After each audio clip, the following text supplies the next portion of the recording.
At RSM, we have over 40,000 great minds that take the time to find out what makes you and your business tick. Our audit, tax and consulting services are designed to help you move forward with confidence, but it's how we do it that sets us apart. RSM's experts take time to understand what matters most to you, which means you receive advice that goes beyond your expectations. What you'll notice is the lengths our people go to understand the hurdles that stand in your way, and then to find innovative ways to help you jump over them. That's the value of RSM. That's the power of being understood.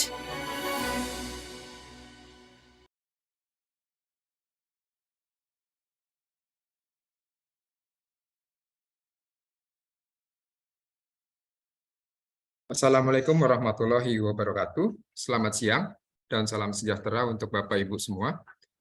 Terima kasih atas kehadiran Bapak Ibu untuk hadir dan menyempatkan waktu di webinar kami yang kedua di tahun 2023. Ini adalah free webinar kami yang akan berseries selama 1 tahun. Jadi nanti bisa ditunggu dengan topik-topik selanjutnya. Nah, untuk hari ini saya mohon izin, saya Rian, perkenalkan diri saya, nama saya Rian, akan memandu acara selama 2 jam ke depan untuk membahas terkait dengan aturan pelaksana dari Undang-Undang HPP yang telah terbit di bulan Desember. Ada 3 PP. Yang pertama itu ada PP 55 tentang pajak penghasilan dan PP 44 tentang penerapan PPN dan PPNBM.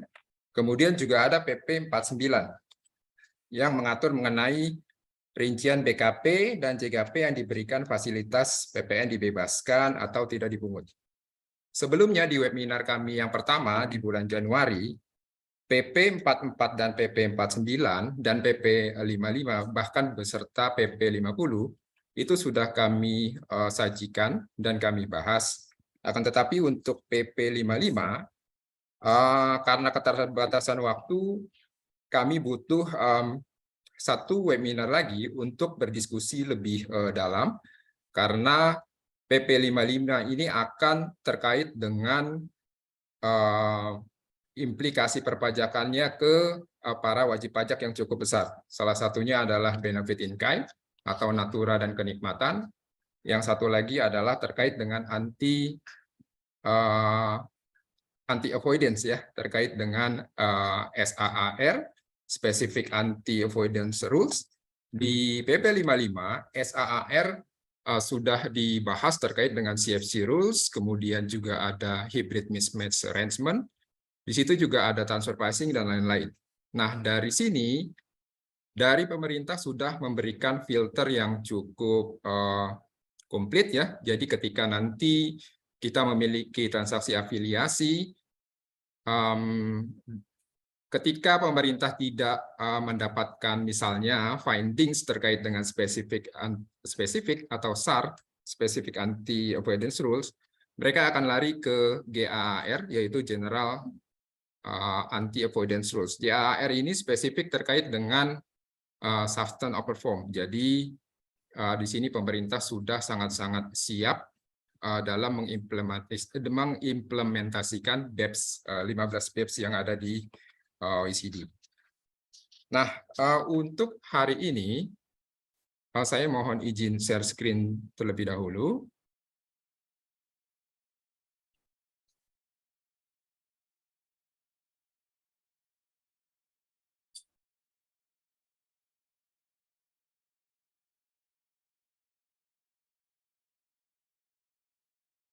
Ya, oke. Untuk hari ini, seperti yang tadi saya sampaikan di awal, bahwa kita akan lebih dalam membahas terkait dengan benefit in kind di PP 55 beserta dengan anti-avoidance rules. Akan tetapi, nanti kita juga refresh atas PP 44 dan PP 49 yang sudah dibahas di bulan sebelumnya ya. Jadi ini akan menjadi mudah-mudahan menjadi diskusi yang menarik. Jadi kalau Bapak Ibu sudah memiliki pertanyaan, boleh langsung di chat di inbox karena aturan ini sudah terbit selama 2 bulan ya, karena di Desember sampai dengan Februari.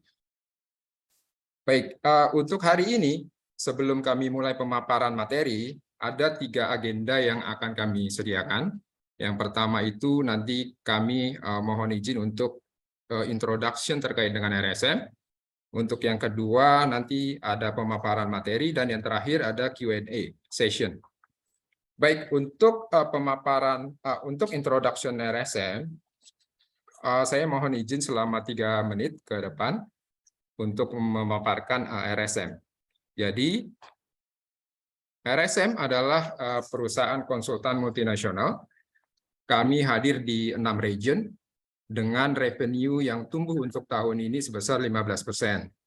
Nah, dari region-region yang ada di seluruh dunia, Asia Pasifik ada di nomor 2, jadi Indonesia ada di region Asia Pasifik. Jadi tumbuh lumayan cukup baik di region kita, walaupun kemarin di tahun 2019 sampai dengan sekarang, kondisi ekonomi sedang tidak stabil ya, karena COVID dan lain-lain. Nah, secara global, kami hadir di 120 negara, kemudian kami memiliki 830 kantor di seluruh dunia dengan people secara global 57.000. Untuk tax sendiri, service line growth-nya sebesar 8%. Jadi dari growth dan people yang kami punya, kami dengan percaya diri dapat memberikan servis kepada ibu bapak sekalian. Nah, di samping kanan itu adalah International Board of Director dan 1 wakil kami dari RSM Indonesia hadir di situ, Ibu Angela Simatupang. Jadi ini suatu kebanggaan juga untuk RSM Indonesia. RSM Indonesia sudah hadir selama 38 tahun, karena kami sudah memulai bisnis konsultan dan audit sejak 1985. Bisnis lain kami ada di audit, tax, dan consulting. Jadi untuk tax sendiri, kami ada di business tax, international tax, M&A, dan TP. Nah, di Jakarta dan Surabaya, karena kami memiliki 2 office di Indonesia, kami memiliki 40 partners dengan bantuan 700 staff terkait dengan serving stakeholder untuk Bapak Ibu semua. Untuk tax sendiri, bisnis tax banyak memberikan service di area customs, kemudian ada advisory, tax audit dan dispute, dan tax compliance. Di situ juga kami hadir untuk memberikan servis di area international tax, M&A. M&A itu akan mengcover TDD, tax due diligence, dan tax structuring. Dan TP juga kami hadir untuk membantu Bapak Ibu semua. Ini adalah komitmen kami, Bapak Ibu, bahwa kami akan membantu Ibu secara profesional dengan meluangkan waktu untuk benar-benar memahami permasalahan yang ada di Bapak Ibu, sehingga kami akan membawa ide dan wawasan, dan juga kami akan berkomitmen untuk membantu Bapak Ibu membuat keputusan dengan percaya diri. Nah, kami masuk ke materi ya, Bapak Ibu. Jadi untuk hari ini, speakernya ada 2, yaitu partner tax service, Bapak Rizal Lawak. Beliau merupakan expert di area perpajakan, kemudian dibantu oleh saya sendiri, Rian, di area tax service. Untuk subjek judul webinar hari ini, seperti yang kami sampaikan bahwa akan mengcover 3 PP. Jadi, oke. Sebelum kami masuk ke topik yang pertama, kami mohon kepada para peserta webinar, Bapak Ibu semua, untuk membacakan panduan untuk mengikuti webinar. Yang pertama, peserta dapat menyampaikan pertanyaan secara tertulis melalui chat box di layar peserta. Kemudian, mohon menyampaikan nama dan perusahaan Bapak Ibu atau organisasi Bapak Ibu. Pertanyaan diharapkan singkat, padat, dan jelas, serta menggunakan bahasa yang santun. Saya nanti sebagai moderator akan membacakan pertanyaan kepada pembicara untuk dijawab. Akses untuk mengunduh materi webinar akan diberikan setelah peserta mengisi feedback form. Jadi nanti selama pembahasan materi webinar sudah jelas ya, isi dulu feedback form, baru nanti kami akan sampaikan materi webinar yang kami buat dan sampaikan di hari ini. Yang terakhir, link feedback form akan diberikan menjelang webinar berakhir melalui chat box di layar peserta. Jadi mohon Bapak Ibu mengikuti webinar ini sampai dengan akhir acara. Untuk yang pertama, saya langsung memaparkan materi terkait dengan PP 44 dan PP 49. Jadi di webinar sebelumnya, ini pernah dibahas secara lebih rinci untuk PP 44 dan PP 49, misalnya terkait dengan penunjukan pihak lain sebagai pemungut PPN, dalam hal ini PMSE, lalu tanggung renteng dan ketentuan mengenai dokumen tertentu itu sudah dibahas di bulan lalu. Jadi untuk hari ini, kami akan melimitasi dan merefresh kepada dua hal. Yang pertama, untuk PP 44 terkait dengan AIDA, yaitu perlakuan PPN atas aset yang diambil alih. Kami sadar bahwa salah satu peserta webinar ini dari financial sector, jadi sekitar ada 18 orang. Jadi seharusnya topik terkait dengan AIDA akan cukup relevan untuk dibahas. Kemudian, kami juga akan menyampaikan pengenaan PPN atas pemberian cuma-cuma. Nah, ini pasti akan berimplikasi ke seluruh peserta webinar. Jadi, mudah-mudahan akan bermanfaat apa yang akan kami bahas. Yang terakhir adalah PP 49. Kami akan bahas menjadi 6 item. Yang pertama itu tabel ketentuan dalam PP, lalu impor atau penyerahan BKP tertentu, penyerahan dan atau memanfaatkan JKP tertentu bersifat strategis yang semuanya dibebaskan. Jadi ini mengikuti atau berdasarkan implementasi yang ada di Undang-Undang HPP. Saya mulai dengan perlakuan PPN atas aset yang diambil alih, AIDA. Nah, di pasal 10 PP 44 disebutkan bahwa peralihan hak atas BKP karena suatu perjanjian ditetapkan sebagai penyerahan BKP. Nah, atas pengertian pengalihan hak atas BKP karena suatu perjanjian, itu termasuk penyerahan jaminan atau agunan oleh kreditur kepada pembeli. Agunan sendiri itu adalah merupakan BKP yang diambil alih oleh kreditur berdasarkan 5 hal. Jadi apabila ada kreditur dan debitur melakukan transaksi, biasanya akan berdasar atas di antara kelima hal tersebut, yaitu hak tanggungan atas tanah beserta benda-benda terkait dengan tanah. Yang kedua, jaminan fidusia. Jaminan fidusia ini adalah jaminan atas benda bergerak. Kemudian ada hipotek. Hipotek itu merupakan hak kebendaan atas barang tidak bergerak yang dijadikan jaminan dalam hutang. Yang selanjutnya adalah gadai, dan yang terakhir pembebanan sejenis lainnya.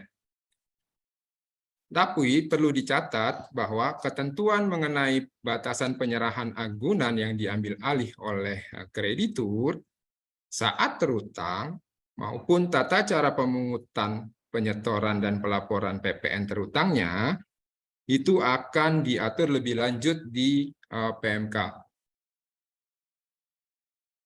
Berikut ini adalah contoh yang ada di PP 44 di pasal 10. Jadi misalnya ada Tuan A sebagai debitur menyerahkan jaminan ke bank, bank bertindak sebagai kreditur, sebagai penerima pinjaman dari bank, dan bank memberikan pinjaman kepada Tuan A.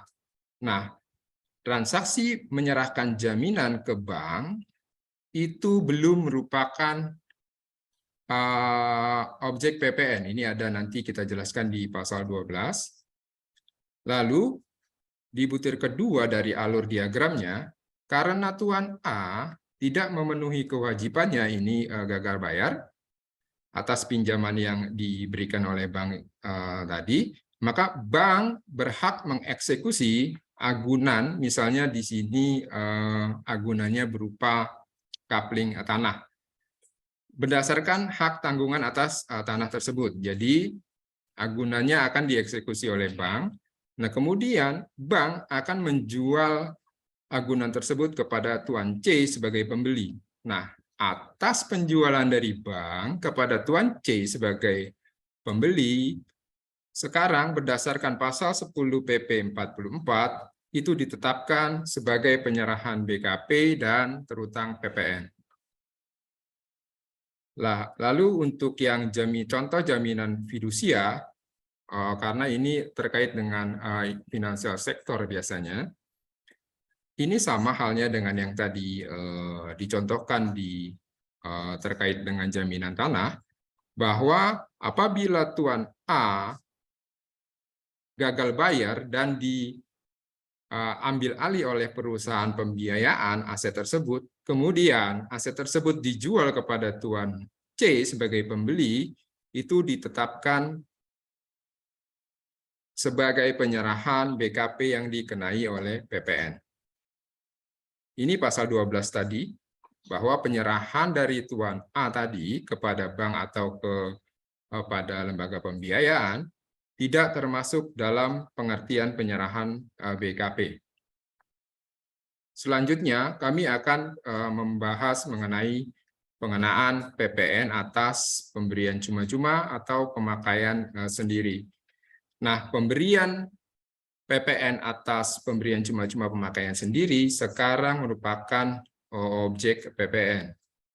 Nah, hal ini sesuai dengan definisi. Sebelum ke pasal, saya coba sampaikan definisi terkait dengan pemakaian sendiri.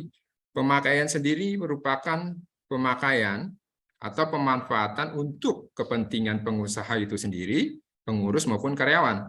Jadi baik produksi maupun bukan produksi sendiri. Nah, ini berbeda dengan yang sebelumnya. Kalau yang sebelumnya, pemakaian sendiri untuk tujuan produktif itu mendapatkan fasilitas PPN. Nah, sekarang sudah terutang PPN.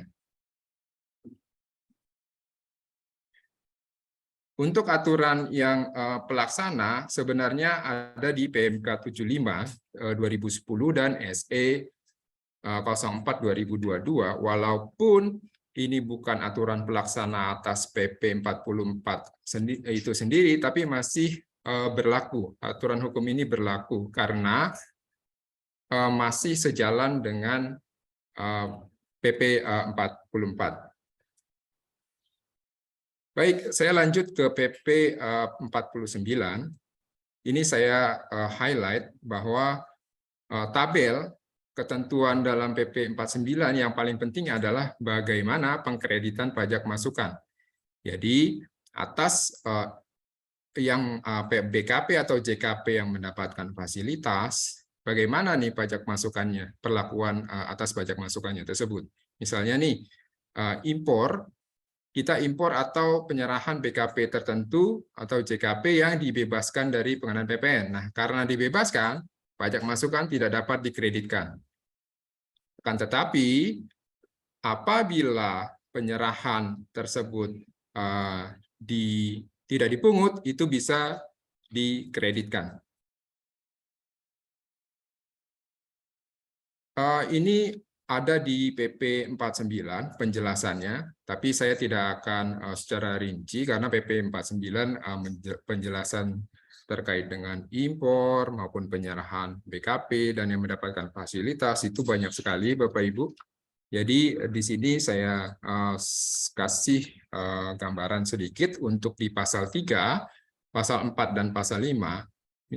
Ketentuan impor dan atau penyerahan BKP tertentu misalnya vaksin polio atau terkait dengan penanggulangan COVID, buku pelajaran, kitab suci dan buku pelajaran agama, kemudian ada BKP yang diterima oleh kementerian, itu semuanya sekarang dibebaskan dari PPN.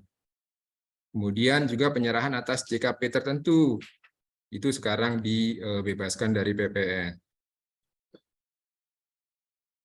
Impor atau penyerahan BKP tertentu yang bersifat strategis yang dibebaskan dari PPN di pasal 6, 7, 8 sampai dengan pasal 9 juga dijelaskan dan dirinci. Misalnya mesin dan peralatan pabrik yang digunakan secara langsung dalam proses menghasilkan BKP itu memperoleh pembebasan PPN tapi memerlukan SKB PPN. Nah, untuk yang listrik yang lebih dari yang kurang dari 6.600 volt itu dibebaskan dari PPN dan tanpa memerlukan SKB.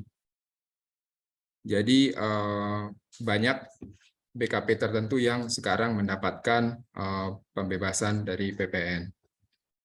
Nah, kemudian di pasal 10 sampai dengan pasal 24 PP 49 ini banyak jasa-jasa yang dibebaskan oleh PPN, misalnya jasa kesehatan medis, di jasa keuangan sekarang, jasa keuangan itu misalnya bank, asuransi, dan lain-lain, jasa pendidikan, nah sekarang mendapatkan fasilitas dibebaskan PPN. Tapi mohon diingat Bapak Ibu, kenapa kami angkat ini kembali, ini untuk mereminder Bapak Ibu bahwa dengan dibebaskan dari PPN berarti wajib pajak yang masuk ke dalam yang mendapatkan fasilitas itu perlu menerbitkan faktur pajak. Jadi Bapak Ibu sudah harus menerbitkan faktur pajak. Lalu ini akan saya bahas masalah jasa keuangan, jasa asuransi. Jasa keuangan tadi sudah dibahas, jadi tanpa menggunakan SKB PPN, ini sudah mendapatkan fasilitas. Untuk jasa asuransi, yang dapat fasilitas hanya di sini jasa asuransi meliputi berarti merupakan pembatasan ya Bapak Ibu. Jadi dibatasi untuk asuransi kerugian, asuransi jiwa, dan reasuransi. Nah, untuk agen asuransi, pialang asuransi, dan yang terkait dengan konsultasi dan agen terkait dengan asuransi itu tidak mendapatkan pembebasan atau fasilitas dibebaskan dari PPN. Nah, ini tadi sudah disampaikan bahwa kalau kita mendapatkan fasilitas bebas PPN, seluruh penyerahan baik impor BKP, pemanfaatan BKP tidak berwujud maupun pemanfaatan JKP luar negeri itu tidak boleh dikreditkan. Nah, ini terkait dengan ketentuan lainnya. Jadi kalau perusahaan Bapak Ibu masuk ke jenis jasa yang ada di PP 49 itu harus mengikuti PP 49. Nah, kalau sudah terlanjur, misalnya di sini dijelaskan untuk PKP penjual, PPN yang dipungut wajib disetorkan ke negara dan pajak masukan tidak dapat dikreditkan jika penyerahan BKP atau JKP dibebaskan dari PPN. Kemudian pajak masukan dapat dikreditkan jika penyerahan tersebut tidak dipungut PPN. Lalu di situ juga diatur untuk pihak yang dipungut. Nah, jika PKP sudah terlanjur, PKP maka PPN yang dibayar dapat dikreditkan. Kemudian kalau bukan PKP, maka PPN yang dibayar seharusnya tidak terutang.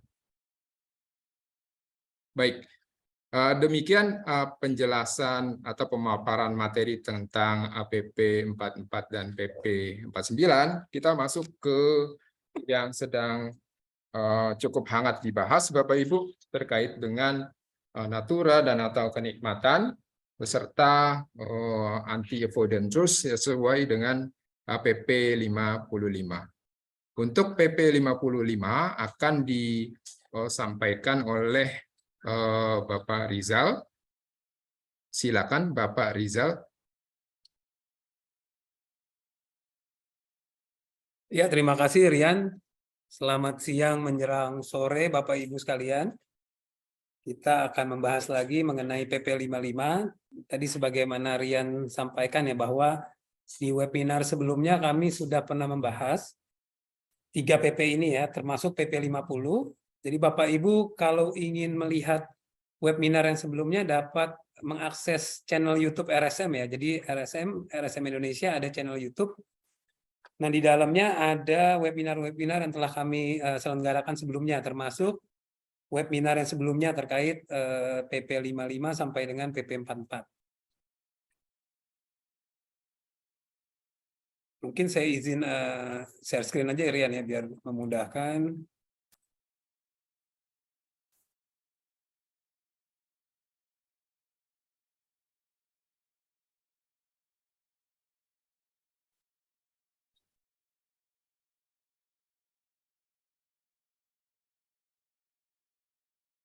Jadi kembali Bapak Ibu, ini masih topik yang hangat ya terkait dengan Natura. Yang sampai saat ini ya kita ingin mengingatkan kembali ya bahwa sampai saat ini peraturan pelaksananya atau berdasarkan PP 55 tersebut akan diatur lebih lanjut dengan peraturan menteri, namun sampai saat ini belum ada ya. Jadi memang masih banyak yang menggunakan asumsi-asumsi ataupun ketentuan PMK yang sebelumnya atau yang sebelum dengan PP 55 tersebut. Jadi menurut informasi yang kami dapatkan ya tidak akan lama lagi DJP dan juga Kementerian Keuangan akan menerbitkan peraturan pelaksana. Mungkin cara menghitung mana yang merupakan objek dan lain-lain itu seharusnya nanti akan diatur lebih lanjut ya. Nah, ini yang pertama yang terkait dengan Natura. Apa sih Natura atau kenikmatan juga nanti ada juga. Pada intinya Natura adalah pemberian imbalan atas jasa yang telah dilakukan dalam hal ini karyawan ya. Tapi dibayarkan bukan dalam bentuk uang. Jadi dalam bentuk lain.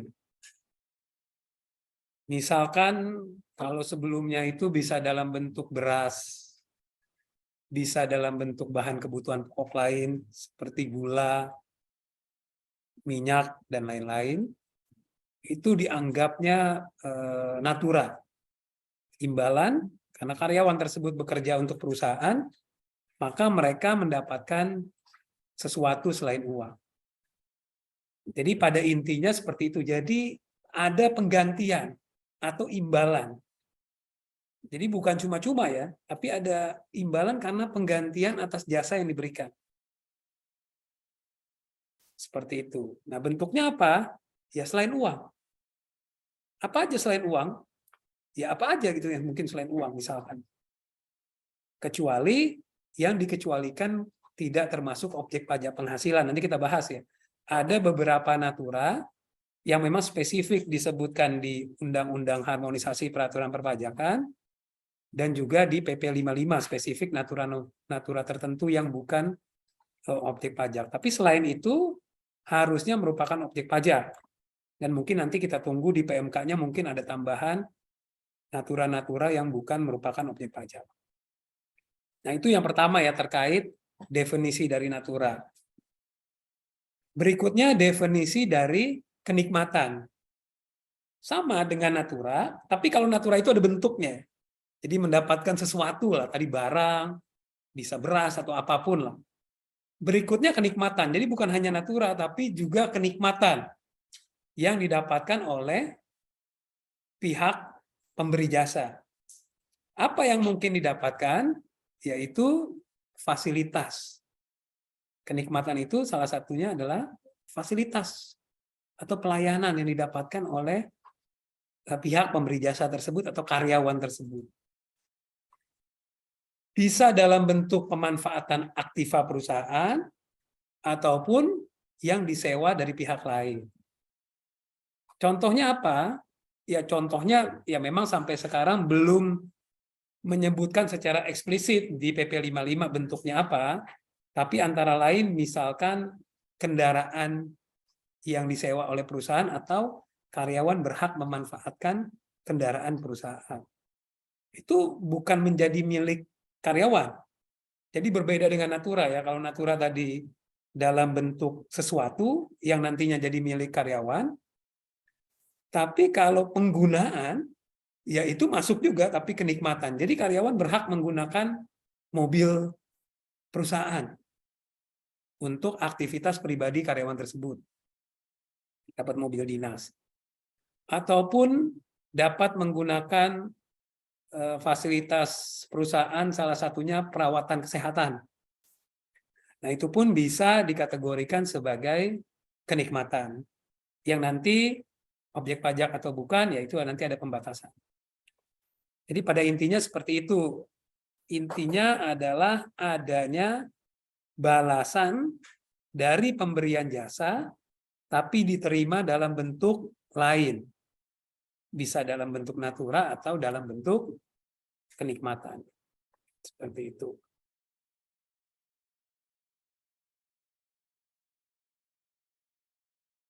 Nah, sebelumnya di Undang-Undang Pajak Penghasilan, sebelum Undang-Undang HPP ya, sampai dengan Undang-Undang Cipta Kerja, Natura itu bukan merupakan objek pajak penghasilan.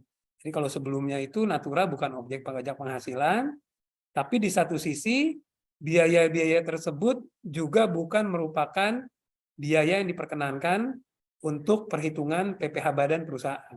Atau istilahnya, karena itu merupakan non-taxable atau bukan merupakan penghasilan bagi karyawan, maka untuk perusahaan adalah non-deductible atau tidak dapat dibiayakan pada saat perhitungan PPh badan. Nah, saat ini pada saat berlaku Undang-Undang HPP, yaitu berlaku mulai tahun pajak 2022. Jadi kalau Bapak Ibu ada yang pembukuannya mulainya tidak 1 Januari, misalkan mulainya, saya mulai pembukuannya secara pajak 1 April sampai dengan 31 Maret misalkan. Maka berlakunya ketentuan ini pun mulai 1 April 2022 ya. Jadi bukan dari 1 Januari, tapi untuk tahun pajak 2022. Jadi kalau yang berbeda mulainya pembukuannya yang mengikuti kapan mulainya pembukuan untuk tahun 2022. Mulai tahun pajak 2022, Natura itu taxable. Taxable itu merupakan objek pajak penghasilan. Kecuali ada limitasi ya, Natura-Natura tertentu nanti kita bahas juga, yang bukan merupakan objek pajak sebagaimana diatur di pasal 4 ayat 3 Undang-Undang HPP tersebut.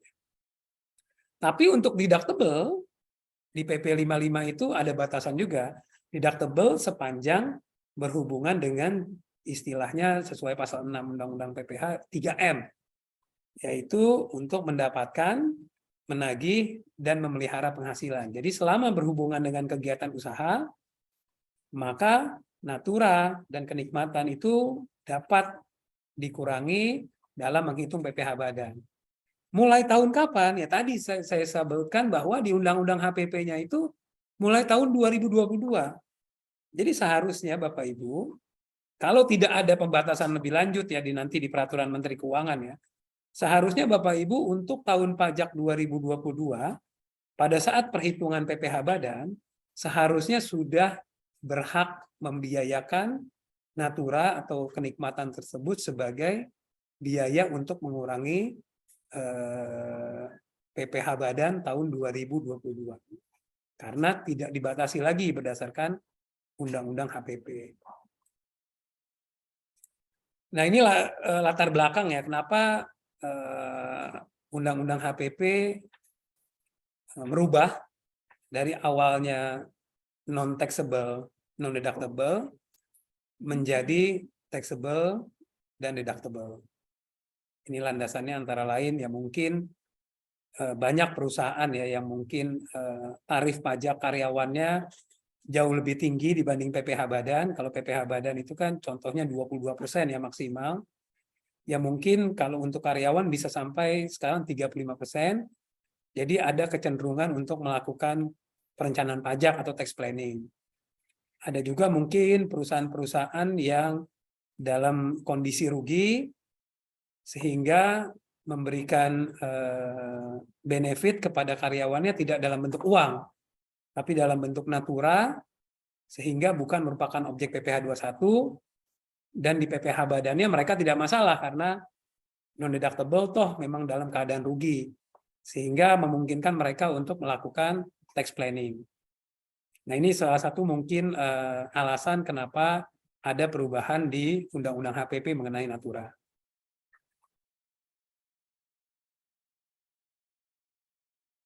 Nah ini di PP 55 ini menyebutkan bahwa memang idealnya seharusnya pada saat Undang-Undang HPP tersebut diundangkan, itu di Oktober 2021, itu berdasarkan Undang-Undang HPP menyebutkan ketentuan lebih lanjut, termasuk mengenai natura, itu akan diatur di peraturan pemerintah. Nah idealnya memang peraturan pemerintahnya harusnya segera terbit ya, pada saat Undang-Undang HPP-nya terbit Oktober 2021, ya minimal mungkin di awal Januari atau Februari 2022 sudah terbit ya. Namun yang terjadi baru terbit PP 55-nya itu di Desember 2022. Dan PP 55-nya pun ya mungkin bisa dikatakan tidak terlalu jelas ya, karena memberikan amanat akan diatur lebih lanjut dengan peraturan menteri. Jadi walaupun sudah terbit PP-nya pun ternyata belum jelas dan masih menunggu ketentuan pelaksanaan lebih lanjut di peraturan menteri. Nah, dikarenakan baru terbitnya di Desember, maka di PP-nya menyebutkan untuk khusus tahun 2022,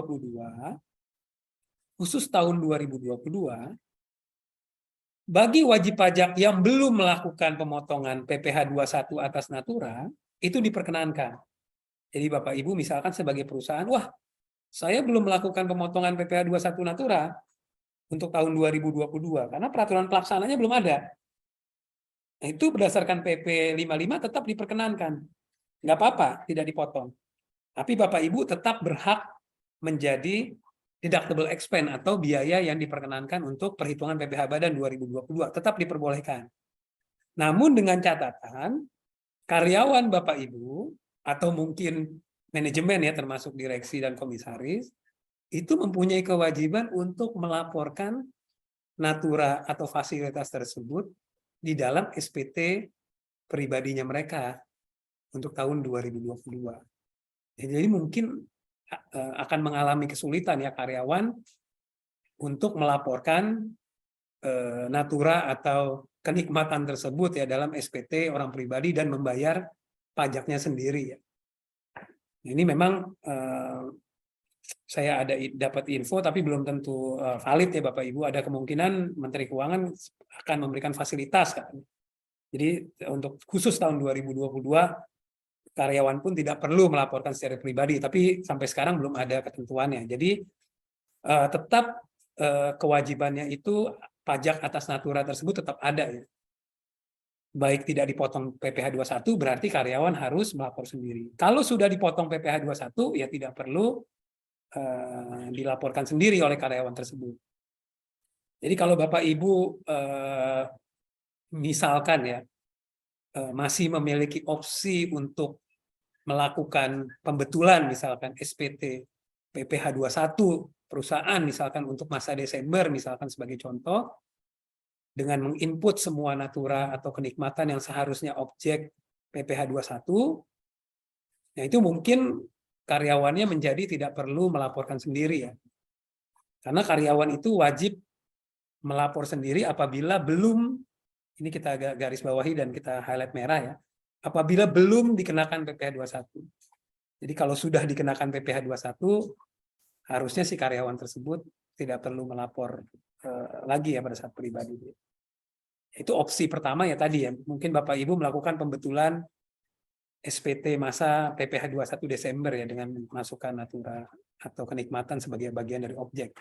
Cuma ada pertanyaan lagi, bagaimana cara menghitung? bagaimana apakah mobil dinas yang digunakan oleh karyawan, bagaimana menghitungnya? Apakah menggunakan harga depresiasinya? Bagaimana kalau depresiasinya sudah 0? Apakah menjadi tidak ada natura? Atau menggunakan harga wajar apabila sewa? Nah, ini memang masih banyak ketidakjelasan ya Bapak Ibu. Bagaimana kepastian untuk menghitung natura. Jadi kami pun ya sampai saat ini belum mengetahui bagaimana nanti PMK-nya merumuskan itu ya. Makanya mungkin agak lama juga PMK-nya. Tadi PP-nya pun terbitnya sudah sangat lama ya, dari Oktober 2021 baru terbit Desember 2022 dan sampai sekarang pun tidak ada kejelasan kapan PMK-nya akan terbit. Padahal jangka waktu untuk pelaporan PPh 21 sudah lewat. Desember kan paling lambat tanggal 10 Januari kita sudah harus bayar. Berikutnya untuk karyawan sendiri itu paling lambat di 31 Maret. Yang sebentar lagi harus sudah menyampaikan, atau bahkan beberapa orang pribadi berdasarkan informasi sudah 4 juta SPT menurut DJP, 4 juta SPT orang pribadi yang sudah tersampaikan hingga saat ini. Berarti kan mereka mungkin apakah sudah menghitung natura atau belum, atau menghitungnya seperti apa ya menjadi tidak jelas. Karena PMK-nya sampai sekarang ya belum ada.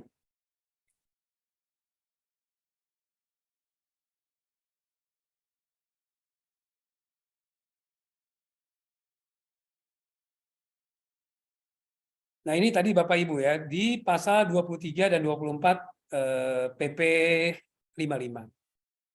Jadi pergantian atau natura termasuk kenikmatan yang sehubungan dengan pekerjaan atau jasa itu merupakan objek PPh yang ditekankan lagi di PP 55 dan biayanya tersebut boleh menjadi pengurang di SPT PPh badan sepanjang berhubungan dengan 3M. Ya, kalau menurut saya pribadi, kalau memang diberikan kepada karyawan, ya mungkin secara umum itu sangat berhubungan dengan 3M ya, karena memang dipersamakan dengan gaji ya, ataupun imbalannya. Seperti itu. Nah, ini ada pengecualian.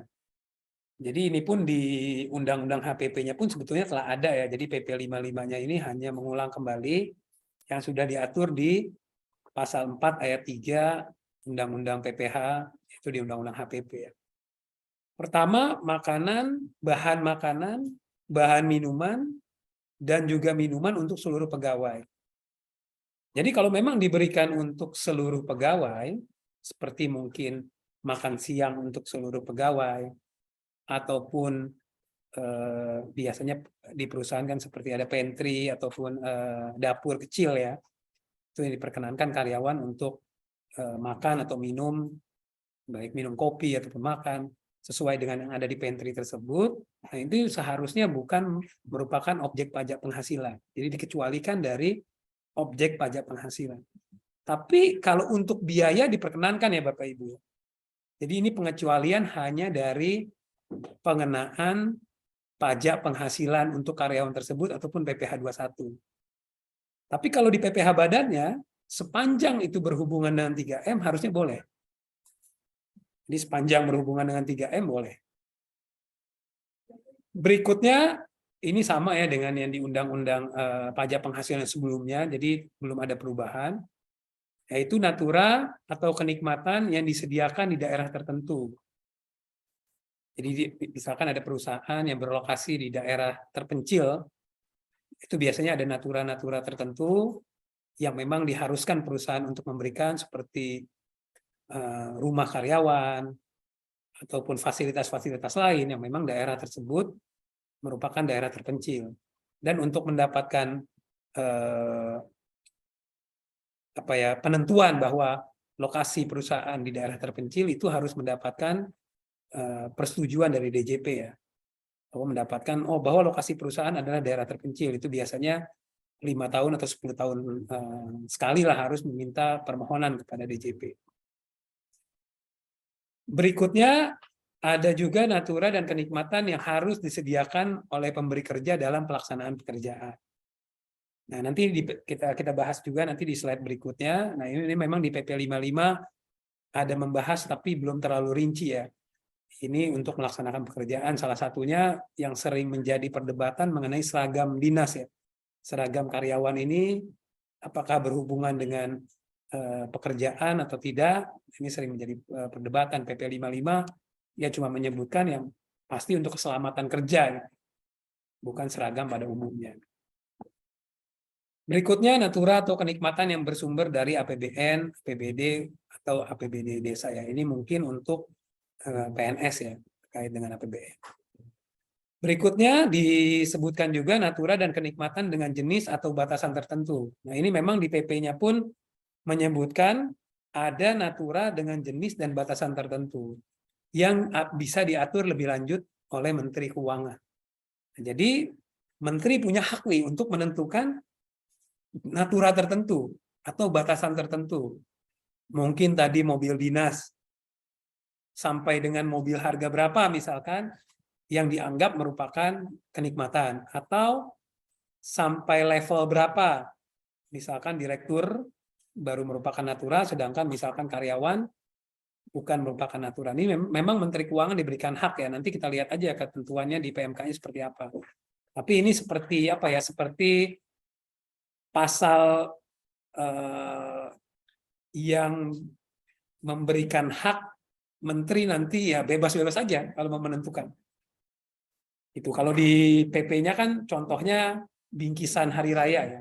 Contoh bingkisan hari raya, misalkan contoh biasanya perusahaan mungkin pada saat Lebaran atau Natalan biasanya kan memberikan bingkisan kepada karyawan. Nah, ini pun sebetulnya merupakan natura.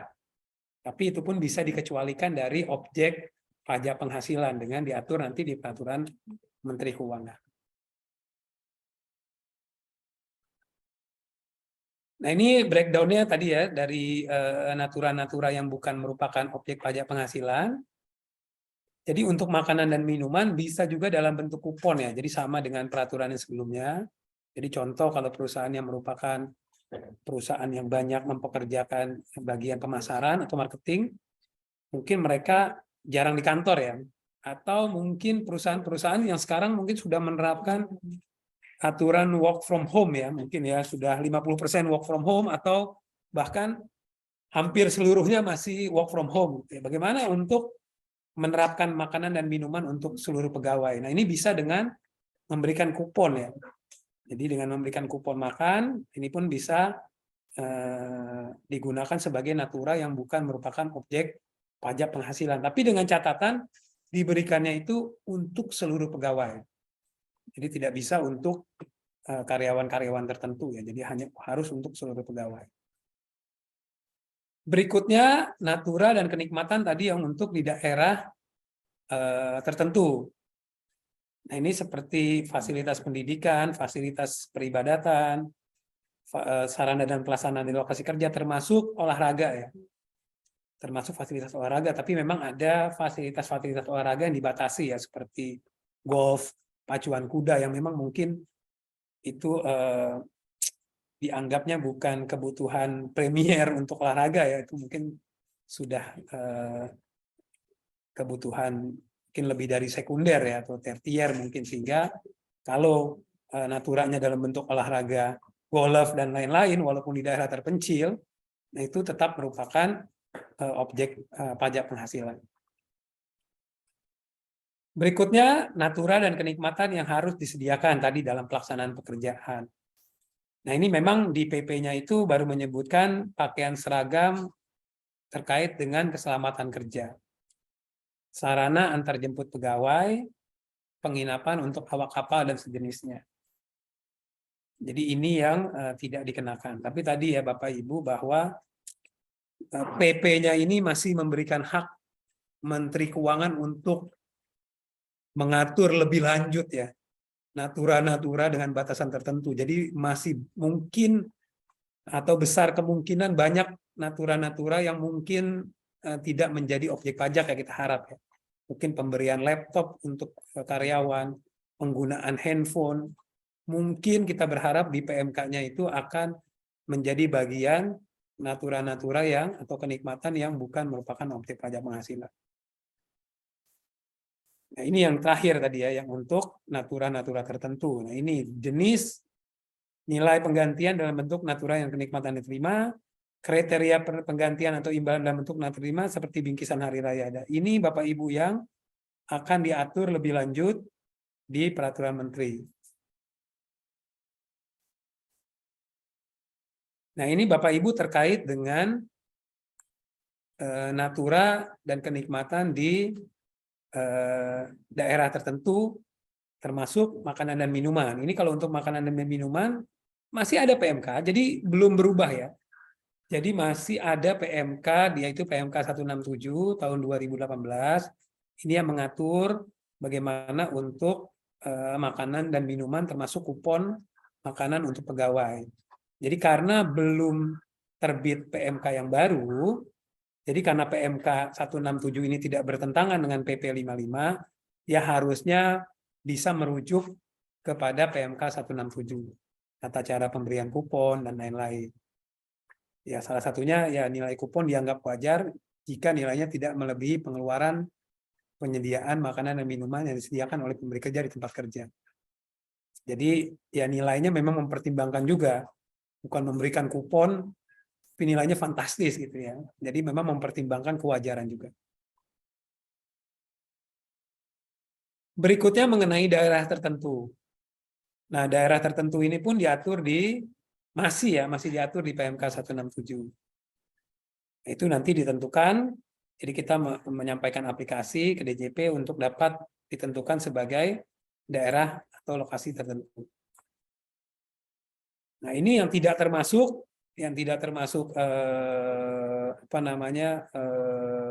pengecualian ya tadi olahraga seperti saya sebutkan tadi ya, ada golf, pacuan kuda dan olahraga otomotif. Jadi walaupun di daerah terpencil, tapi kalau olahraganya golf, pacuan kuda ataupun olahraga otomotif tidak dikecualikan sebagai kenikmatan yang tidak dikenakan pajak ya. Jadi tetap dikenakan pajak.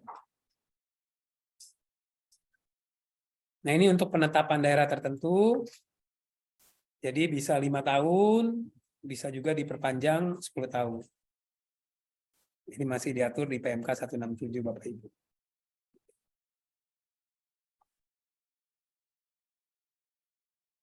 Nah, berikutnya untuk natura dan kenikmatan yang harus disediakan oleh pemberi kerja. Nah, ini memang di penjelasan PP 55 ini mengatur yaitu pakaian seragam, peralatan untuk keselamatan kerja, sarana antar jemput pegawai, penginapan untuk awak kapal. Berikutnya natura kenikmatan yang dalam rangka penanganan endemi atau pandemi ya. Nah, ini pun akan diatur juga lebih lanjut di Peraturan Menteri Keuangan. Nah, ini saya akan membahas contoh-contoh potensi yang dapat dianggap natura ataupun kenikmatan berdasarkan ketentuan yang saat ini sudah ada ya. Mungkin bisa sama ataupun berbeda nanti dengan PMK yang akan diterbitkan. Nah, sebelumnya Bapak Ibu di pasal 4 ayat 3 ini di Undang-Undang PPH atau Undang-Undang terakhir Cipta Kerja ya, sebelum Undang-Undang HPP itu menyebutkan mengenai natura. Contohnya apa natura dalam undang-undang tersebut sebelum undang-undang HPP ya Bapak Ibu.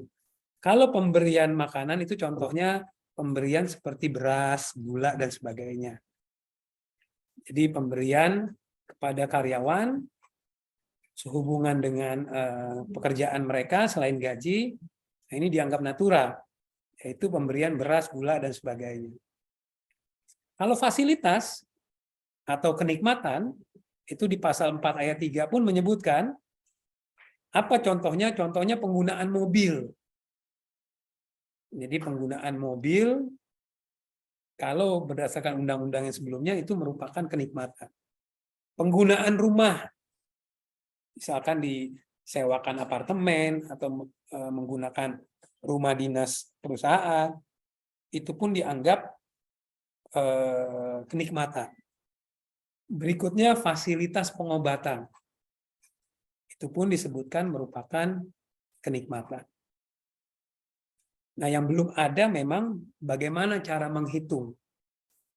Kalau sebelumnya ada masalah deductible dan non-deductible expense terkait penggunaan mobil. 50% non-deductible, ya kan Bapak Ibu. Tapi tidak pernah ada yang menyebutkan bahwa 50% itu adalah natura. Jadi di cap-nya kalau nggak salah cap 220 ya, itu pun tidak menyebutkan 50%-nya natura. Tapi 50%-nya non-deductible expense atau tidak bisa dibiayakan. Jadi belum pasti juga kalau penggunaan mobil maka naturanya 50%. Itu juga belum pasti. Karena cap-nya pun tidak menyebutkan itu merupakan natura. Jadi memang kita pun masih menunggu PMK bagaimana nih cara menghitung natura-natura dalam bentuk fasilitas terutama ya. Kalau pemberian beras, gula dan sebagainya mungkin kalau dalam bentuk barang masih mungkin lebih mudah ya. Ya berapa nilai belinya itu berarti naturanya sebesar itu. Tapi kalau fasilitas ya kalau mobilnya sewa mungkin lebih mudah menghitung ya.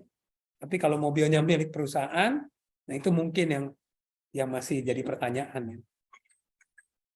Berikutnya, apalagi yang termasuk natura. Nah, ini kalau kita merujuk ke pasal 8 ayat 2 per 16, itu tahun 2016. Jadi per 16 ini mungkin mengingatkan Bapak Ibu sekalian ya, refreshing bahwa per 16 2016 ini adalah ketentuan terkait tata cara perhitungan PPh 21. Nah, kalau Bapak Ibu lihat di pasal 8 ayat 2, itu ada pajak penghasilan yang ditanggung oleh pemberi kerja. Nah, jadi kalau sebelumnya, kalau pajak penghasilan atau PPh 21, itu kan kita secara umum bisa menyimpulkan ada 3 jenis metode pengenaan PPh 21 ya Bapak Ibu, secara umum ya. Yang pertama itu dipotong dari gaji karyawan, itu kan yang umum. Istilahnya mungkin kita sering menggunakan istilah gross. Jadi dipotong dari gajinya karyawan. Istilah yang kedua yaitu net. Net ini biasanya kita gunakan apabila pajaknya ditanggung oleh perusahaan. Jadi perusahaan biasanya mencatat ada biaya pajak. Berikutnya yang ketiga yaitu gross up. Gross up ini perusahaan seperti memberikan tunjangan pajak kepada karyawan. Jadi gajinya itu ditambah tunjangan pajak, baru itu yang digunakan untuk menghitung pajak. Nah, kalau yang tadi, yang kedua, kalau net, yaitu pajak penghasilan ditanggung oleh perusahaan, nah itu biaya pajaknya tidak diperkenankan sebagai biaya. Karena apa? Karena dianggap sebagai kenikmatan. Dasarnya apa ya? Pasal 8 ayat 2 per 16. Nah, sekarang bagaimana? Dengan berlakunya Undang-Undang HPP, menyebutkan bahwa natura dan kenikmatan itu adalah objek PPh 21. Maka kalau kita merujuk ke pasal 8 ayat 2 ini per 16, maka seharusnya penerapan net basis atau pajak yang ditanggung oleh perusahaan ya sekarang ini menjadi objek PPh 21. Jadi seakan-akan sudah tidak ada lagi metode net. Yang ada adalah gross dipotong dari gaji karyawan, atau ya metodenya yang kedua, yang ketiga, gross up. Karena PPh 21 yang ditanggung oleh perusahaan, ya di sini menyebutkan merupakan kenikmatan. Tapi saya belum bisa pastikan apakah PMK-nya akan menganulir ini apa tidak ya. Kalau sampai saat ini di per 16-nya itu menyebutkan ini merupakan kenikmatan. Sehingga seharusnya merupakan objek PPh 21. Berikutnya perawatan kesehatan. Nah, ini sering ada perdebatan ya. Perawatan kesehatan, misalkan karyawan ke dokter, terus direimburse ataupun dibayari oleh perusahaan. Itu merupakan natura dan kenikmatan atau bukan? Nah, ini ada di SE ya. Ini walaupun SE-nya sudah cukup lama Bapak Ibu, SE 3 tahun 84. Nah, ini mengkonfirmasi bahwa perawatan kesehatan baik itu dibayar sendiri oleh karyawan setelah itu direimburse ataupun langsung dibayarkan oleh perusahaan ke pihak ketiga ya, misalkan dibayarkan langsung ke rumah sakit atau ke dokter. Nah, itu merupakan natura atau kenikmatan. Nah, sehingga selama belum ada PMK-nya ya berarti ini berdasarkan SE 03 merupakan objek PPh 21 atau objek pajak penghasilan untuk karyawan ya. Karena merupakan natura atau kenikmatan sampai dengan saat ini. Nah, berikutnya banyak juga pertanyaan terkait biaya perjalanan dinas. Oh, ini kan kita karyawan perjalanan dinas. Misalkan contoh, kami pun sama ya Bapak Ibu, kami pun sebagai konsultan pajak ataupun sebagai auditor, itu sering sekali bekerja harus mengunjungi kantor klien ya. Mungkin bisa juga di luar kota, Bapak Ibu, mungkin bisa ke Kalimantan ataupun ke daerah lain ya, tergantung lokasinya klien. Ini bagaimana biaya perjalanan? Pertama, mungkin menggunakan pesawat, mungkin sehingga nilainya cukup tinggi. Ada juga hotel. Di hotel pun ternyata karyawan tersebut dapat makan, breakfast misalkan, dapat makan siang juga, makan malam juga, ditanggung oleh perusahaan. Apakah itu merupakan natura atau kenikmatan menjadi objek PPh 21? Nah, sampai saat ini Bapak Ibu, kalau menurut pemahaman kami, tadi sebagaimana kami tekankan di awal, bahwa natura dan kenikmatan itu adalah imbalan atas pemberian jasa dalam bentuk lain. Jadi imbalan ke kita atau kepada karyawan atas pemberian jasa. Tapi kalau perjalanan dinas, harus ada penginapan dan lain-lain, hotel, itu bukan imbalan sebetulnya kepada kita Bapak Ibu. Karena itu memang harus dilakukan oleh perusahaan. Jadi biayanya perusahaan, bukan biaya yang merupakan bagian dari pembayaran quote and quote gaji ke kita atau kita sebagai karyawan. Jadi ini pun ditekankan saya menemukan salah satunya S ini ya, ada wajib pajak yang meminta ruling ke kantor pajak. Ini salah satunya, mungkin Bapak Ibu nanti kalau searching mungkin ada beberapa S yang lain ya. Ini S nomor 1215 ya tahun 84. Ini mereka mempertanyakan bagaimana perjalanan dinas. Nah, ternyata ini konfirmasi bahwa perjalanan dinas itu bukan merupakan penghasilan bagi karyawan sepanjang tidak mengansur unsur-unsur untuk pengeluaran pribadi. Jadi ini mengkonfirmasi bahwa merupakan biaya bagi perusahaan. Kalau natura kan sebelumnya bukan biaya, non-deductible kalau sebelumnya kan. Kalau ini berarti merupakan biaya, berarti bukan natura dan bukan kenikmatan. Sepanjang tidak ada untuk pengeluaran pribadi. Jadi kalau memang tiket pesawatnya memang untuk perjalanan dinas, hotelnya pun memang untuk perjalanan dinas, makannya pun terkait perjalanan dinas, itu harusnya bukan merupakan natura atau kenikmatan. Sepanjang tadi ya tidak ada unsur-unsur pribadi yang mungkin ini dalam prakteknya yang mesti Bapak Ibu pastikan ya pembuktiannya seperti apa, dokumentasi dan lain-lain. Memang karyawan tersebut dibutuhkan untuk dinas di klien misalkan selama 3 hari ya dokumentasinya mesti siap gitu ya, hotelnya juga 3 hari, makan siang malamnya pun 3 hari, dan memang jumlahnya masih dalam rentan kewajaran ya Bapak Ibu.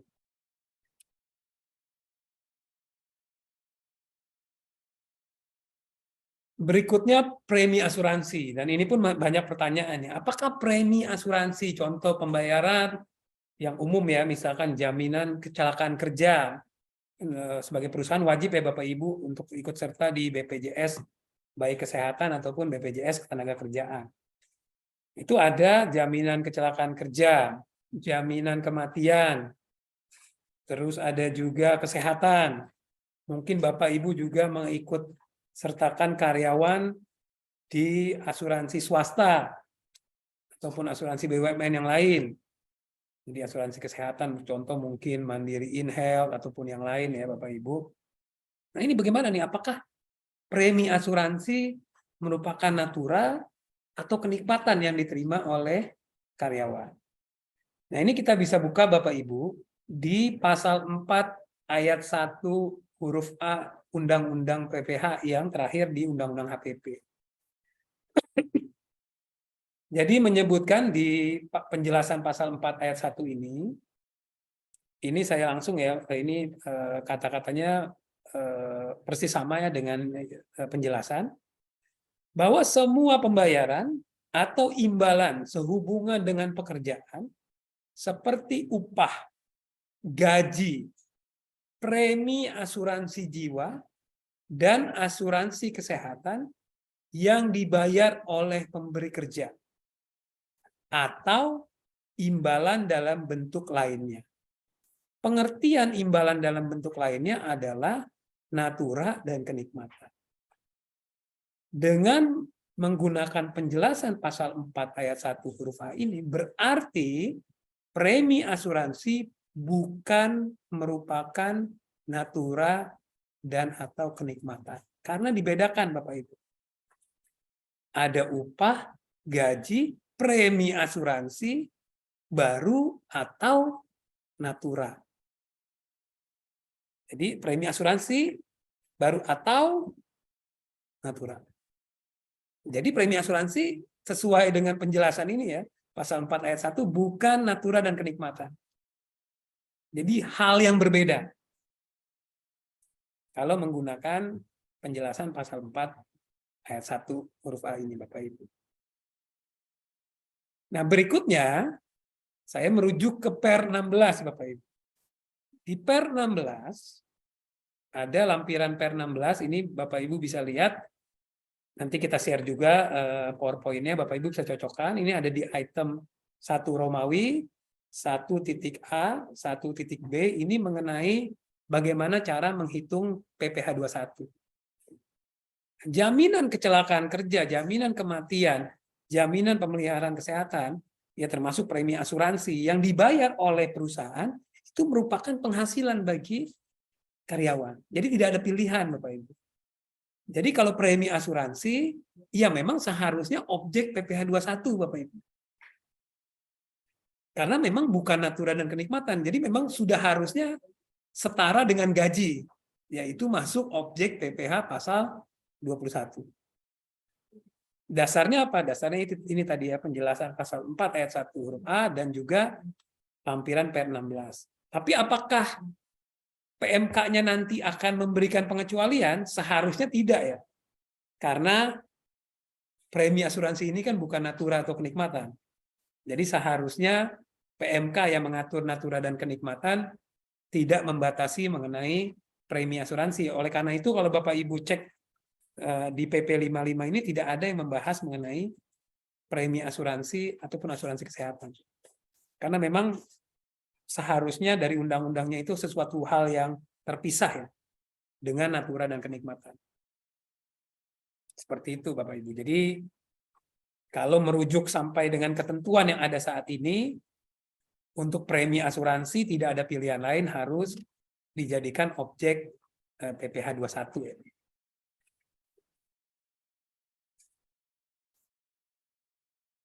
Nah ini Bapak Ibu di PP 55-nya ini memberikan gambaran bahwa kalau imbalannya dalam bentuk natura, ini menggunakan ya nilai pembelian atau nilai pasar kalau misalkan tidak diperoleh berapa nilai pembelian. Kalau kenikmatan berdasarkan jumlah biaya yang dikeluarkan atau seharusnya dikeluarkan. Ini memang agak sulit ya. Harus memang ada ketentuan lebih lanjut. Di PMK-nya itu ya mungkin kenapa agak lama karena mungkin harus lebih detail ya. Bagaimana cara menghitung? Karena tidak mudah memang. Depresiasi tadi sebagaimana saya sampaikan agak sulit. Menggunakan angka apa gitu, itu yang mungkin menjadi apa ya? PMK-nya jadi belum terbit-terbit ya, mungkin itu masih didiskusikan internal mungkin ya oleh DJP dan juga Kementerian Keuangan.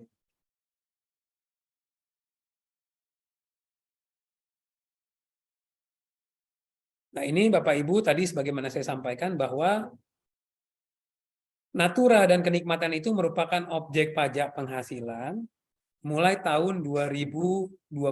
Jadi kalau tahun bukunya mulai Januari ya sejak 1 Januari. Tapi kalau tahun bukunya mulainya sejak 1 April ya berarti sejak 1 April. Akan ada ketentuan di PMK. Seperti itu Bapak Ibu. Tapi sampai saat ini tadi sebagaimana saya sampaikan bahwa yang bisa kami sampaikan kesimpulannya mengenai natura yang seperti tadi ya Bapak Ibu. Mungkin premi asuransi, klarifikasi itu bukan merupakan natura. Dan juga tadi biaya perjalanan seharusnya juga bukan natura dan kenikmatan. Seperti itu Bapak Ibu. Ini sebagaimana tadi Rian sampaikan, kita juga akan membahas sekilas ya Bapak Ibu, karena nanti kita akan fokus di sesi tanya jawab. Nah ini di PP 55 pun selain mengenai yang selalu jadi hot issue dari sebelum-sebelumnya ya, mungkin daripada saat terbit di Desember mengenai natura, ada juga sebetulnya instrumen pencegahan penghindaran pajak. Jadi di PP 55-nya ini memberikan hak. Jadi sebetulnya belum berlaku ya Bapak Ibu, karena PP 55-nya ini hanya memberikan hak kepada menteri. Kenapa PP 55-nya harus terbit? Karena memang di Undang-Undang HPP-nya ini memberikan hak tidak langsung kepada menteri, tapi kepada pemerintah. Jadi berbeda dengan yang sebelumnya. Kalau di undang-undang yang sebelumnya itu ada beberapa pasal yang menyebutkan bahwa ketentuan lebih lanjut akan diatur langsung ya dengan Menteri Keuangan, atau Menteri Keuangan berhak untuk mengatur lebih lanjut misalkan. Tapi di Undang-Undang HPP ini ketentuan lebih lanjutnya itu disebutkan akan diatur berdasarkan peraturan pemerintah. Nah, oleh karena itu apabila menteri mau mengatur harus ada cantolannya terlebih dahulu. Oleh karena itu PP-nya inilah yang memberikan aturan. Jadi hanya secara umum. Jadi PP ini hanya menyebutkan Menteri Keuangan berhak, atau menteri ya, bukan Menteri Keuangan, di PP-nya cuma menyebutkan menteri. Jadi menteri itu berhak untuk menentukan atau menerbitkan ketentuan untuk hal-hal sebagai berikut. Ya ini tadi pengaturan mengenai CFC, yang saat ini juga sudah ada peraturan Menteri Keuangan ya sebelum-sebelumnya ya, mengenai kepemilikan di atas 50%, pengenaan dividen, dim dividen, dan lain-lain ya. Terus pencegahan atas sengketa penanganan transfer pricing mungkin bisa APA ataupun Mutual Agreement Procedure MAP. Nah, ini PP-nya pun memberikan kewenangan kepada menteri untuk mengatur lebih lanjut. Terus penanganan untuk Special Purpose Company itu pun Menteri Keuangan diberikan hak. Pembatasan pinjaman ya saat ini pun sudah ada DER ya 4:1. Ya, di PP-nya Menteri Keuangan berhak mengatur lebih luas lagi sesuai dengan Undang-Undang HPP ya, memberikan hak untuk mengatur rasio-rasionya, mungkin bukan hanya DER tapi bisa juga hal yang lain. Terus ada juga mengenai hybrid mismatch arrangement. Misalkan kalau contoh di PP-nya ini ya memang ada di beberapa negara pada saat pemberian pinjaman biasanya obligasi ya, obligasi konversi biasanya.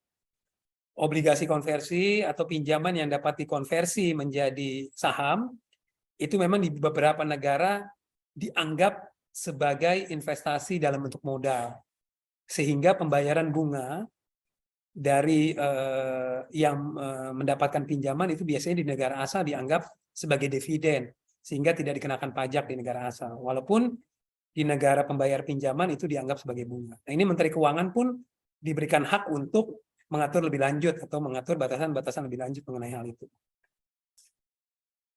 Nah, ini kurang lebih Bapak Ibu ya ada 8 hal ya yang dapat diatur lebih lanjut oleh Menteri Keuangan. Yang pertama tadi CFC itu saat diperolehnya dividen. Berikutnya juga menentukan kembali hutang sebagai modal. Berikutnya pembeli aktiva saham ya, ini juga sudah ada sebetulnya di peraturan Menteri Keuangan. Berikutnya pihak yang melakukan penjualan saham, ini misalkan perusahaan menggunakan SPV ya di middle, contoh misalkan perusahaan untuk investasi di Indonesia, mereka mendirikan perusahaan misalkan di tax haven country ya, untuk memiliki perusahaan di Indonesia. Nah pada saat mereka menjual atau exit, mereka menjual perusahaan yang di middle itu, nah itu pun sebetulnya sudah diatur. Ini pun sudah ada yang menentukan kembali besarnya penghasilan yang diperoleh karyawan ya apabila dari kantor pusat ternyata membayarkan juga untuk gaji karyawan tersebut. Nah, ini pun bisa diterapkan sebagai penghasilan untuk karyawan tersebut. Nah, yang baru Bapak Ibu, pertama ini terkait wajib pajak yang rugi. Jadi apabila wajib pajak sudah melakukan penjualan dan ternyata rugi selama 3 tahun berturut-turut, Nah, Menteri Keuangan juga memiliki hak untuk menentukan, untuk bisa dilakukan koreksi dengan melakukan benchmarking dengan perusahaan-perusahaan sejenis. Nah, ini hal yang baru ya Bapak Ibu. Mungkin nanti bagaimana ketentuannya ya kita tunggu peraturan Menteri Keuangan seperti apa. Berikutnya tadi menggunakan biaya pinjaman. Kalau sebelumnya hanya DER 4:1, debt to equity ratio, maka saat ini berdasarkan PP itu bisa lebih luas. Di Menteri Keuangan bisa mengatur rasio-rasionya bukan hanya dari DER. Berikutnya menghitung kembali besarnya pajak yang terutang atas pembayaran wajib pajak dalam negeri ke wajib pajak luar negeri yang dibebankan sebagai biaya di Indonesia, tapi ternyata di negara asal bukan merupakan penghasilan. Tadi yang sebagai saya kasih contoh, kalau di PP-nya itu seperti pinjaman atau obligasi yang dapat dikonversi.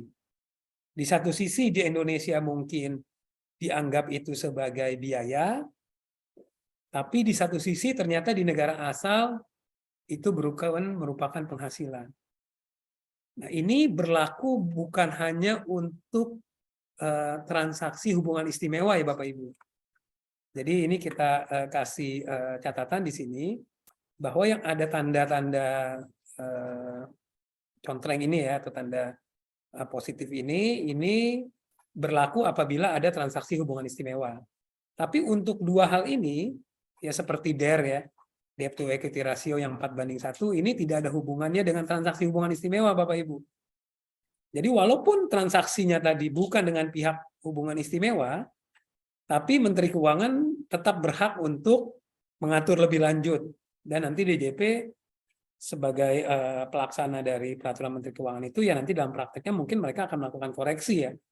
Pada saat pemeriksaan apabila ternyata diketahui di negara asal, biaya yang dibukukan di Indonesia ternyata bukan merupakan penghasilan di negara asal perusahaan tersebut. Itu mungkin yang agak sulit ya kita sebagai wajib pajak di Indonesia ya. Kita kalau bukan transaksi hubungan istimewa, bagaimana kita memastikan bahwa di negara asal penghasilan tersebut dikenakan pajak.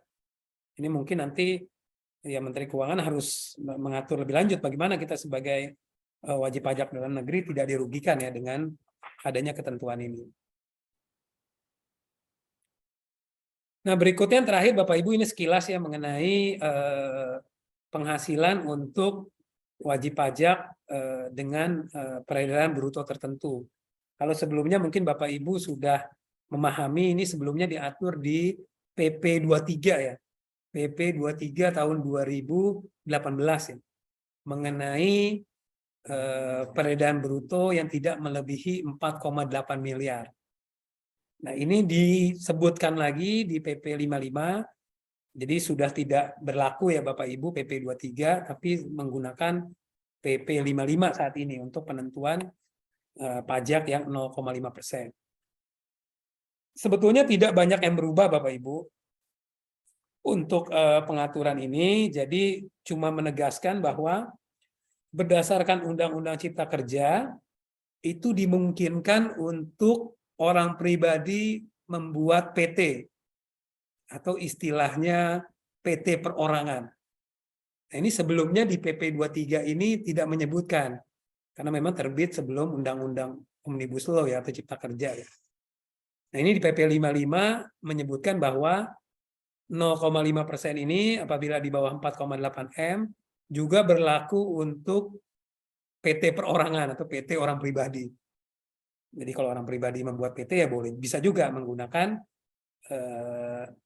0,5%. Ya kita sudah tidak menyebut PP 23, jadi PP 55. Ada juga badan usaha milik desa, karena diatur juga di Undang-Undang Cipta Kerja, jadi mau tidak mau PP 23-nya diupdate. Nah, tambahannya ini terkait dengan orang pribadi sampai dengan 500 juta, karena di Undang-Undang HPP itu memberikan batasan bahwa orang pribadi yang memiliki peredaran bruto sampai dengan 500 juta, jadi hanya khusus untuk orang pribadi ya Bapak Ibu, itu tidak dikenakan pajak. Jadi apabila peredaran brutonya, ini ada contohnya, itu sampai dengan 500, ini tidak dikenakan pajak. Jadi tidak perlu kena pajak 0,5%. Nanti baru contoh ini misalkan Januari 200 juta, tidak perlu bayar pajak. Februari ada tambahan 200 juta, berarti totalnya 400, maka tidak perlu bayar pajak. Maret tambah 100 lagi, baru 500, itu tidak perlu bayar pajak. Nanti baru bayar pajak, misalkan di April ada tambahan 100, maka sudah lebih dari 500, maka yang dikenakan pajak hanya yang lebihnya saja Bapak Ibu. Jadi mungkin istilahnya sampai dengan 500 juta, itu PTKP-nya, quote and quote ya, penghasilan tidak kena pajak. Jadi untuk orang pribadi, contoh, misalkan punya kafe misalkan ya, ataupun punya restoran, ternyata setahun income-nya masih 400 juta misalkan ya, dan mereka menerapkan PP 23 ya Bapak Ibu yang 0,5%. Dan mereka sekarang tidak perlu bayar pajak sampai dengan nanti 500 juta. Jadi mungkin ya ini kebijakan dari pemerintah ya di Undang-Undang HPP. Ya mungkin nantinya saat ini ya pedagang-pedagang kaki lima ya mungkin sudah tidak perlu lagi membayar 0,5 apabila memang omsetnya di bawah 500 juta setahun. Kalau sebelumnya kan kita mungkin sering lihat di berita atau di media lain ya bahwa ada pedagang bakso dikejar-kejar pajak, ada tukang nasi goreng, warteg dikejar-kejar pajak, karena memang waktu itu tidak ada batasan. Jadi berapapun omset ya harus bayar 0,5%. Tapi sekarang sudah dibatasi ya. Mungkin ya saya nggak tahu kalau warteg apakah sudah lebih dari 500 atau tidak ya. Tapi kalau sampai dengan 500 ya mereka sudah punya hak untuk tidak perlu bayar pajak. Nah, itu Bapak Ibu terkait materi untuk PP 55. Mungkin nanti kita masuk ke sesi tanya jawab, tapi sebelumnya mungkin saya kembalikan ke moderator. Mungkin Rian silakan. Ya, makasih Rizal. Penjelasan yang sangat komprehensif ya. Dan contohnya juga sudah banyak dibahas. Dari saya lihat Q&A sudah ada hampir 7 pertanyaan. Jadi mungkin nanti saya bacakan satu persatu pertanyaan tersebut dan beserta kita akan diskusikan jawabannya. Jadi kalau tadi saya mau menambahkan informasi sedikit terkait yang UMKM 500 juta, sampai dengan hari ini e-form-nya itu belum mengakomodir, Pak. Jadi masih Pak Bu, jadi masih difinalisasi Bapak Ibu. Tapi kalau mau ya ini agak-agak ini juga ya agak sedikit heran juga karena ternyata sudah banyak juga yang lapor sedangkan e-form-nya belum diakomodir untuk yang UMKM tersebut. Ya mungkin ada caranya, salah satunya yaitu di form SPTOP yang pekerjaan bebas itu jangan di checklist yang PP 23-nya. Jadi diisi aja langsung gross-nya berapa, kemudian PPh-nya berapa. Dan itu PPA lampiran perhitungannya juga dilampirkan sebagai appendix di SPTOP. Mungkin itu tambahan secara teknikal, Bapak Ibu. Baik, saya akan membacakan pertanyaan pertama. Jadi pertanyaan pertama dari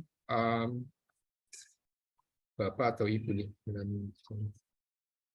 Ibu Lani Cahyadi dari PT AIKA Indonesia. Bagaimana saran RSM untuk ekspatriat yang sudah menjadi WPDN dan sudah berada di Indonesia sejak tahun 2021? Apakah perlakuan BIK, misalnya apartemen, mobil, kemudian drivernya dinikmati oleh ekspatriat tersebut, akan diperhitungkan dalam penghasilan brutokah untuk tahun fiskal 2022 atas SPT 1721 di bukti potong yang bersangkutan atau menunggu sampai petunjuk pelaksanaan PMK-nya keluar? Apakah di tahun 2023 sebaiknya kapan WP mulai menerapkan ini pembukuan Januari Desember 2022? Jadi untuk menjawab pertanyaan ini adalah mungkin berdasarkan PP 55 Apartemen, mobil, dan driver seperti yang Pak Rizal jelaskan, yang dinikmati oleh ekspatriat, itu tidak masuk dalam kategori natura yang dikecualikan dari objek pajak. Jadi masih masuk menjadi objek pajak. Jadi sehingga seharusnya BIK tersebut hanya diperhitungkan sebagai komponen penghasilan di PPh pasal 21, Bapak Ibu. Nah, kemudian pertanyaannya, apakah langsung otomatis jadi deductible expense? Belum tentu juga, Bapak Ibu, kalau itu tidak terkait dengan aspek 3M. Itu untuk pertanyaan nomor 1. Lalu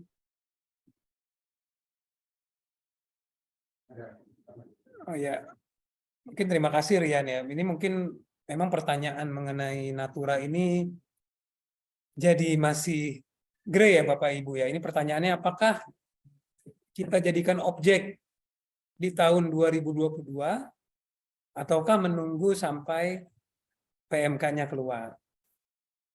Nah, kalau menurut saya pribadi ya Bapak Ibu ya, kalau kita jadikan objek sebagai objek PPh 21, misalkan di tahun 2022, setelah itu ternyata PMK-nya menyebutkan bukan objek, kita aman dari sanksi. Karena kita sudah bayar dan ternyata menurut PMK-nya misalkan bukan objek. Berarti kita tinggal melakukan pembetulan SPT PPh 21 Desember misalkan. Pasti posisi kita akan lebih bayar, itu bisa kita kompensasi. Kalau SPT PPh 21 itu kan kalau lebih bayar, bisa kita kompensasi ke SPT PPh 21 tahun 2023. Kalau memang ternyata bukan objek. Kalau itu merupakan objek, maka kalaupun ada sanksi, ya seharusnya kalaupun kita bayar sekarang, mungkin sanksinya hanya 2 bulan. Dan kita pun mungkin dapat mengajukan pengurangan sanksi kalau memang akhirnya itu merupakan objek. Jadi memang kalau posisi nomor 1 yang paling aman, ya idealnya dijadikan objek PPh 21 ya, dan diinput di misalkan di Desember. Karena kalau sampai karyawannya lapor sendiri, nah ini agak sulit. Kalau karyawannya lapor sendiri, ekspatriatnya, di bulan Maret ini mereka lapor di SPT pribadinya beliau dan menjadikan objek, itu agak sulit. Karena kalaupun nanti bukan objek, nah ini akan lebih bayar, akan sulit posisinya gitu, dibandingkan lebih bayar SPT PPh 21.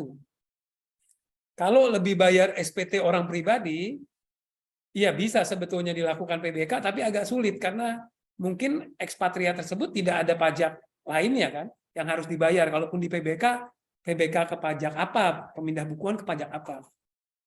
Seperti itu. Jadi posisinya mungkin akan jadi lebih bayar dan diperiksa oleh kantor pajak karena tidak ada metode untuk pemindah bukuan ke pajak lain. Jadi saran saya, kalau masih memungkinkan, yang paling konservatif adalah dijadikan objek PPh 21 oleh perusahaan di tahun 2022. Kalau nanti ternyata bukan objek, ya tinggal melakukan pembetulan, dan SPT lebih bayar PPh 21-nya, perusahaan bisa langsung melakukan kompensasi ke masa pajak di tahun 2023. Mungkin seperti itu. Berikutnya ini pertanyaan dari Pak Edwin. Pak Edwin dari PZ Kassel. Manfaat kesehatan, asuransi kesehatan, apakah termasuk kelompok natura? Dan apakah ada dasar PMK atau PP atas definisi tersebut? Nah, mungkin untuk Pak Edwin, nanti kan setelah acara ini selesai, nanti tim kami akan membagikan materi hari ini ya.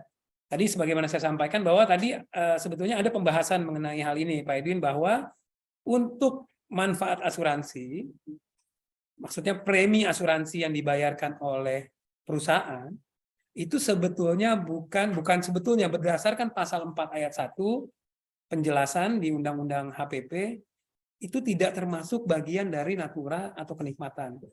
Karena kata-katanya berbeda. Jadi premi asuransi itu berbeda dengan ketentuan mengenai natura dan kenikmatan. Sehingga kalau premi asuransi ya bukan natura dan kenikmatan, tapi apakah objek PPh 21? Yaitu objek PPh 21. Dasarnya tadi di pasal 4 ayat 1 itu merupakan penghasilan. Selanjutnya di lampiran Per 16 2016, premi asuransi termasuk jaminan kecelakaan kerja, jaminan kematian, premi asuransi yang dibayarkan kepada asuransi swasta, itu pun merupakan objek PPh 21. Jadi seharusnya di PMK ataupun di PP-nya juga sudah ada ya. PP 55 ini terkait natura itu tidak menyebutkan memang premi asuransi. Karena memang secara prinsip di undang-undangnya premi asuransi itu terpisah dengan natura dan kenikmatan. Jadi seharusnya PMK-nya pun seharusnya tidak akan menyebutkan bahwa premi tersebut adalah natura ya. Yang mungkin bisa dikecualikan tapi bukan merupakan natura.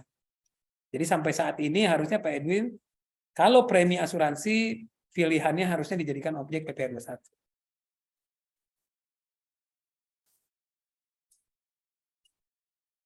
Berikutnya, wah ini pertanyaannya sepertinya BIK semua nih ya. Mungkin yang Rian tentang PPN nanti saya berikan ke Rian ya kalau ada ya. Mungkin saya bantu jawab juga untuk natura. Ekspat dari PT Aicha Indonesia ya Ibu Lani. Ekspatriat kami karnya bukan company car tapi rental ya. Itu mungkin lebih mudah untuk menghitung ya.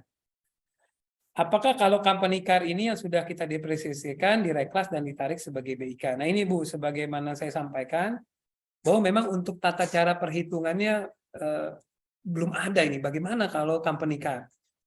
Apakah nilai depresiasi? Idealnya kalau menurut saya, idealnya harusnya nilai depresiasi. Karena apa? Karena perusahaan berhak untuk menjadikan deductible expense atau biaya pada saat perhitungan PPh badan, itu kan nilai depresiasi. Sehingga di satu sisi perusahaan mendapatkan benefit, PPh badannya berkurang, di satu sisi PPh 21 untuk karyawan bertambah. Jadi equal lah atau adil lah, fair untuk perusahaan.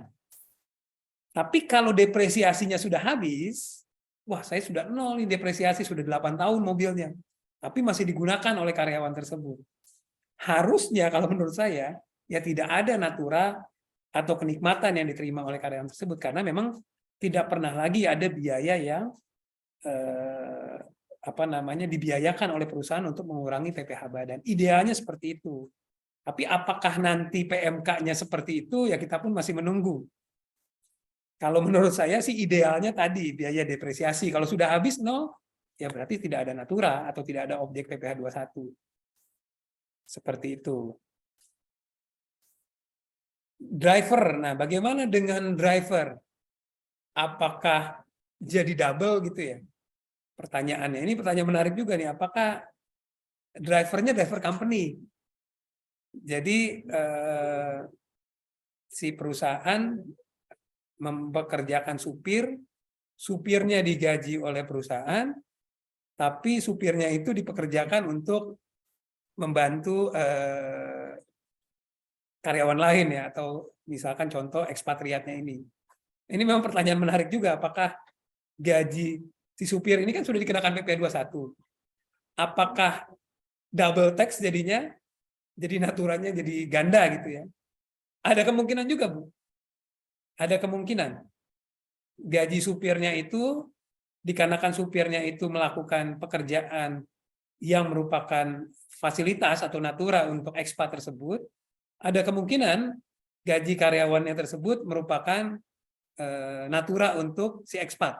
Contohnya sederhananya tadi seperti ini, rental mobil. Ibu bayar rental, sudah memotong PPh 23, sudah menjadi penghasilan juga untuk si perusahaan rental, tapi ternyata merupakan PPh 21 untuk ekspat. Logikanya akan sama. Ibu menggunakan karyawan sendiri, atau drivernya dari perusahaan penyewa mobil itu, kan logikanya sama. Driver si perusahaan perusahaan rental mobil tersebut pun bisa jadi sudah dipotong PPh 21 juga oleh rental mobil tersebut. Jadi pada saat di-charge kembali kepada perusahaan ibu kan tetap jadi benefit in kind untuk si ekspat. Jadi menurut saya walaupun karyawannya tersebut adalah karyawan perusahaan sendiri, si supir itu, tapi ada kemungkinan jadi ada 2 kali pajak PPh 21 untuk si supir, dan di satu sisi gajinya itu merupakan gajinya benefit in kind atau natura untuk si ekspat. Cuma tadi Bu, kita juga masih menunggu PMK-nya. Cuma kalau dari logika menurut saya, ya kalaupun terjadi harusnya bukan double tax ya. Karena pajak atas gaji supir itu harusnya dipotong dari gajinya si supir ya. Jadi bukan ibu yang menanggung. Beda ya, kalau ibu menanggung, ya itu hal yang berbeda. Tapi bukan double tax, karena gaji supir potong PPh 21 ya sudah. Itu pajaknya supir. Tapi ekspat tersebut, ya itu mendapatkan manfaat, ya memang itu dia ada manfaatnya. Pertama dia dapat gaji, si ekspat. Kedua, dia dapat free supir. Harusnya dia keluar kos untuk bayar supir, tapi dia free supirnya. Ya itu merupakan naturanya untuk dia. Kalau menurut saya itu seharusnya tidak meng-create double tax. Dan ibu pun harusnya bisa membiayakan biaya supirnya sebagai deductible expense di PPh Badan.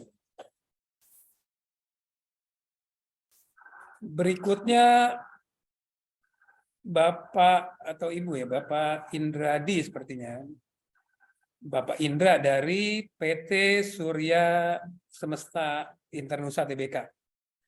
Pertanyaannya, apakah diperbolehkan jika natura yang diberikan kepada karyawan oleh pemberi kerja tidak dipotong PPh 21 dan biaya atas natura tersebut dikoreksi fiskal?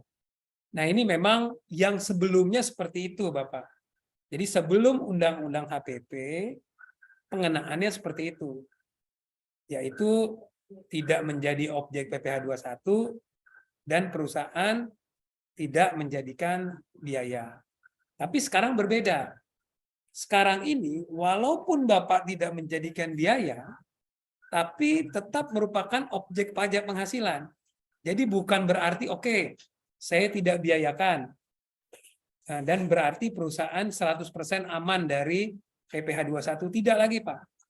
Jadi kalau Bapak tidak biayakan, belum tentu nanti waktu pemeriksaan tidak kena PPh 21. Jadi bisa terkena apa ya? Kemungkinan terburuknya Bapak sudah terlanjur tidak biayakan, tapi nanti waktu pemeriksaan Bapak dikenakan PPh 21. Tapi memang untuk tahun 2022, khusus 2022, itu perusahaan boleh tidak mengenakan PPh 21. Tapi yang jadi masalah, karyawannya harus lapor sendiri. Jadi dari sisi perusahaan sih aman, Pak. Kalau Bapak membiayakan, tidak membiayakan, khusus 2022 aman dari PPh 21. Tapi karyawannya belum tentu aman. Kalau karyawan yang nggak lapor, kemungkinan akan dikejar ya kalau DJP punya data itu. Jadi itu Pak, kalau opsi sebetulnya sudah tidak ada ya. Opsi kalau dikoreksi fiskal aman dari PPh 21. Apalagi nanti tahun 2023 atau tahun ini ya. Jadi itu harus dikenakan PPh 21. Kalau biaya tadi harus berhubungan dengan 3M. Kalau nggak berhubungan, natura pun dikoreksi fiskal. Tapi tetap objek PPh 21. Berikutnya masih natura lagi terkait Ibu Lani. Ini pertanyaan lanjutannya, kalau perusahaan menyediakan makan siang di kantin, yang mana kantin ini perusahaan masak sendiri maupun membayar catering kepada pihak ketiga, per orang 17.500. Ini boleh sebagai deductible expense karena terkait 3M dan juga bukan kenikmatan karyawan. Jadi tidak perlu kena PPh 21. Kalau dari ketentuannya betul seperti itu, Bu. Jadi selama itu untuk seluruh karyawan, maka bukan merupakan objek PPh 21. Dan deductible expense, ya kalau berhubungan dengan 3M, ya deductible expense. Jadi statement Ibu betul ya di sini ya, bahwa bukan merupakan natura, memang tidak perlu kena PPh 21, dan kalau terkait 3M, ya bisa dibiayakan. Berikutnya Pak Indra, lanjutan uang saku yang diberikan kepada karyawan. Nah, kalau uang saku, tadi ya Pak, ini kan harus ada pertanggungjawaban. Kalau tidak ada pertanggungjawaban, maka menurut saya itu masuknya tunjangan. Sehingga harus dikenakan PPh 21. Jadi harus betul-betul bisa dibuktikan bahwa itu terkait dengan biaya perjalanan. Jadi kalau misalkan diberikan uang 1 juta, misalkan ini untuk biaya perjalanan, karyawan kalau dinas di luar kota perharinya misalkan dapat 500.000 atau dapat 1 juta tanpa perlu ada pertanggungjawaban. Kalau itu seharusnya tunjangan, Pak. Harusnya itu objek PPh 21. Kalau prosesnya seperti itu. Tapi kalau prosesnya harus ada pembuktian dan kalau ada kelebihan harusnya dikembalikan, nah itu tadi sebagaimana saya sebutkan di presentasi berdasarkan S121 tadi ya. Itu bukan merupakan penghasilan bagi karyawan apabila memang tidak untuk kepentingan pribadi karyawan. Jadi kalau memang untuk mencari hotel misalkan, wah saya nggak bisa dipesankan oleh perusahaan, kita nggak tahu hotelnya nggak ada booking online atau apa, jadi kita harus cari hotel sendiri. Nah itu mau nggak mau kan perusahaan harus memberikan uang saku. Tapi karyawan pada saat mereka kembali, mereka kan harus memberikan pertanggungjawaban. Nah, kalau ada pertanggungjawaban harusnya bukan merupakan natura ya, atau bukan merupakan objek PPh 21. Tapi kalau nggak ada pertanggungjawaban tadi ya Pak, jadinya tunjangan. Berikutnya dari Bapak Sandi Nur atau Ibu Sandi Nur ya, mungkin Bapak ya. Sore Pak Riza dan Pak Rian, mohon opini dari Bapak. Sampai saat ini saya masih beranggapan misalnya biaya sewa kendaraan digunakan direksi bukan double tax. Karena penerima penghasilan adalah 2 pihak tanpa terbagi biaya tersebut. Concern saya bagaimana bila kendaraan tersebut adalah bagian dari benefit remunerasi tertulis dalam kontrak. Apakah bisa dibiayakan full dalam kalkulasi PPh badan? Terima kasih. Nah ini Pak, memang kalau di PPh badan, sebelumnya ya di CAP 220, masalah 50% deductible itu dengan catatan memang bukan merupakan objek PPh 21. Jadi karena bukan objek PPh 21, bukan penghasilan bagi si karyawan, maka untuk memperhitungkan berapa sih yang boleh dibiayakan dan berapa yang tidak boleh dibiayakan, ya DJP ngambil jalan tengah aja nih, 50%. Karena agak sulit untuk membuktikan berapa yang boleh menjadi biaya dan berapa yang tidak boleh. Sehingga CAP 220 ngambil jalan tengah 50%. Nah tapi kalau memang Bapak sudah masukkan itu sebagai benefit atau remunerasi, ya harusnya kan saat ini ya, mungkin lebih mendekati itu sebagai fasilitas atau kenikmatan. Sehingga seharusnya merupakan objek PPh 21. Nah, kalau sudah objek PPh 21, harusnya sesuai dengan pasal 6 Undang-Undang PPh dan juga pasal 9 saat ini Natura sudah dihapus dari non-deductible expense, maka seharusnya 100% boleh dibiayakan. Karena itu masuknya adalah Natura. Kalau Natura, sekarang sudah boleh dibiayakan 100%. Asalkan berhubungan dengan 3M. Jadi, CAP 220 yang 50% itu, kalau sudah Bapak jadikan objek PPh 21 Natura, maka pengenaannya adalah atas Natura, gitu, bukan atas CAP 220 lagi.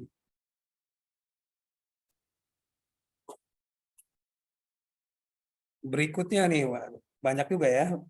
Misalkan dari Ira nih, mengenai ini masih benefit in kind lagi ya. Apabila pada saat lembur, beberapa orang karyawan kami membeli makanan dan pulang menggunakan taksi. Kemudian atas pembelian makan itu dan ongkos taksi dimintakan penggantian ke kantor dengan nilai sebesar actual cost. Apakah atas penggantian ini dikenakan PPh 21? Dan apabila kami memperoleh voucher taksi Bluebird dari perusahaan untuk pulang lembur atau pergi ke tempat kerja untuk keperluan kantor, apakah merupakan objek PPh 21 atau tidak? Nah, ini memang bisa dikatakan masih gray. Contohnya makanan. Makanan yang disebutkan di PP 55 ataupun yang sebelumnya itu harus untuk seluruh pegawai. Nah, memang debatable. Kita punya policy misalkan seluruh pegawai yang lembur dapat makanan, misalkan. Berarti itu untuk seluruh pegawai, misalkan. Nah, ini masih bisa debatable dengan pemeriksa pajak. Apakah lembur tersebut berarti untuk seluruh pegawai? Ya memang seluruh pegawai yang lembur. berapa ratus orang pun kalau mereka lembur mereka dapat makan misalkan. Nah, itu mungkin masih bisa kita argumen bahwa itu makanan untuk seluruh pegawai karena memang di PP-nya belum membatasi hal itu ya. Tapi kalau nanti di PMK-nya ada pembatasan, ya mungkin itu hal lain ya. Tapi selama di PP-nya tidak membatasi dan policy perusahaan menyebutkan setiap yang lembur, jadi siapapun berarti bisa kita konfirmasi bahwa itu untuk seluruh pegawai. Kebetulan saja pegawai yang lembur hanya 10 orang misalkan. Ya berarti kata-katanya bisa masuk itu untuk seluruh pegawai. Walaupun masih terbuka debatable ya dengan DJP, mudah-mudahan PMK-nya nanti menjelaskan sangat rinci ya. Makanan untuk seluruh pegawai, maksudnya seperti apa nih? Hanya makan siang, kalau lembur nggak termasuk atau gimana? Kalau menurut saya harusnya termasuk ya. Selama polisinya perusahaan menyebutkan untuk seluruh pegawai, yang lembur harusnya boleh. Bukan merupakan objek PPh 21. Nah, yang jadi pertanyaan pada saat pulangnya itu ternyata dibayari oleh perusahaan dan datang ke kantor misalkan dibayar oleh perusahaan. Nah, ini mungkin bukan termasuk perjalanan dinas. Ini sama saja kita mendapat tunjangan untuk kendaraan. Jadi kita bisa dapat tunjangan, misalkan contoh, oke saya kasih 100.000, terserah kamu mau naik apa aja, mau naik taksi boleh, mau naik bus boleh, ataupun dibayarkan perusahaan. Tapi karena ini memang untuk melaksanakan pekerjaan, maksudnya yang seharusnya memang dikeluarkan oleh karyawan, baik untuk datang ke kantor ataupun untuk pulang ke rumah, nah menurut saya itu bukan termasuk perjalanan dinas. Seperti itu. Jadi harusnya merupakan objek PPh 21. Nah, mungkin saya kembalikan ke moderator terlebih dahulu ya, karena mungkin masih ada banyak pertanyaan, mungkin dari moderator bisa ada input. Saya kembalikan ke Rian. Ya, terima kasih Pak Rizal atas penjelasan dan pemaparan yang sangat lengkap ya Bapak Ibu. Jadi memang Natura ini benar-benar memang menjadi hot topics. Jadi memang pertanyaannya 90% terkait dengan Natura ya, Natura semua. Nah, karena waktu kami hampir habis Bapak Ibu, jadi sebelum kami akhiri, jadi pertanyaan-pertanyaan Bapak Ibu yang belum kami jawab kami tampung. Jadi nanti kami akan berikan jawabannya. Nanti biasanya kan ada ya dari email dan lain-lain. Jadi kami akan coba kirimkan jawaban tersebut. Nah, sebelum kami akhiri, Bapak Ibu, kami boleh sedikit simpulkan dan kasih tips buat Bapak Ibu. Jadi kalau yang tadi terkait dengan PPN, itu AIDA sekarang sudah menjadi objek PPN. Nah, AIDA itu kan terkait dengan penyaluran kredit untuk jasa perbankan. Nah, perbankan termasuk jasa keuangan. Nah, pertanyaannya yang mungkin kita perlu pikirkan adalah apakah penyerahan AIDA itu otomatis jadi dibebaskan juga karena termasuk jasa keuangan. Terus kemudian yang kedua untuk PPN, pemberian cuma-cuma atau pemakaian sendiri sudah terhutang PPN. Kemudian yang ketiga, pajak masukan yang dibebaskan itu tidak dapat dikreditkan, pajak masukan yang tidak dipungut dapat dikreditkan. Lalu jasa keuangan sekarang termasuk bank, asuransi itu sudah wajib untuk membuat faktur pajak Bapak Ibu atau dokumen tertentu yang dibersamakan dengan faktur pajak. Untuk PPh terkait dengan Natura, kesimpulannya adalah sangat panjang, sudah dijelaskan oleh Bapak Rizal. Jadi Natura sudah berubah dari non-taxable menjadi taxable, akan tetapi perlu dilihat dengan prinsip pasal 6 Undang-Undang PPh yang terakhir diperbarui oleh Undang-Undang HPP, yaitu terkait dengan 3M. Lalu kewajiban potong PPh pasal 21 itu dari pemberi kerja sudah berlaku untuk 1 Januari 2023. Jadi apabila 2022 belum dikenakan pemotongan PPh pasal 21, itu harus dilaporkan melalui SPTOP. Nah, SPTOP-nya Sekarang menunggu tinggal 1 bulan lagi Bapak Ibu ya, 31 Maret. Lalu terkait dengan lokasi daerah tertentu itu nanti harus meminta permohonan atau approval dari DJP. Kemudian mengenai PMK 167 juga masih berlaku. Lalu PPh pasal 21 tadi ada 3 hal, ada gross, ada net, dan ada gross up. Nah, untuk yang net itu bisa jadi menjadi objek PPh pasal 21 karena merupakan kenikmatan.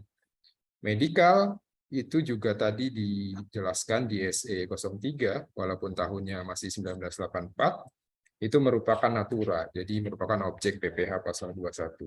Asuransi juga sudah dibahas secara rinci di pasal 4 ayat 1, huruf A Undang-Undang HPP dan lampiran Per 16. Untuk yang anti-avoidance Ibu Bapak, jadi ini mungkin akan meningkatkan rasio di area dispute, jadi kita tunggu kewenangan yang diberikan oleh Menteri Keuangan. Untuk tipsnya Bapak Ibu, kalau boleh kami sampaikan, yang pertama terkait dengan natura, mungkin perusahaan Bapak Ibu perlu memperhatikan pencatatan pos-pos biaya, terutama pos-pos yang mengandung pemberian manfaat kepada karyawan. Jadi dari GL perlu dilihat nih mana yang natura, mana yang tidak. Terus kemudian mungkin perlu dimaksimalkan Bu di pasal 44 di PP 55, misalnya menyediakan makanan nih untuk seluruh karyawan sebagai pengganti kenikmatan.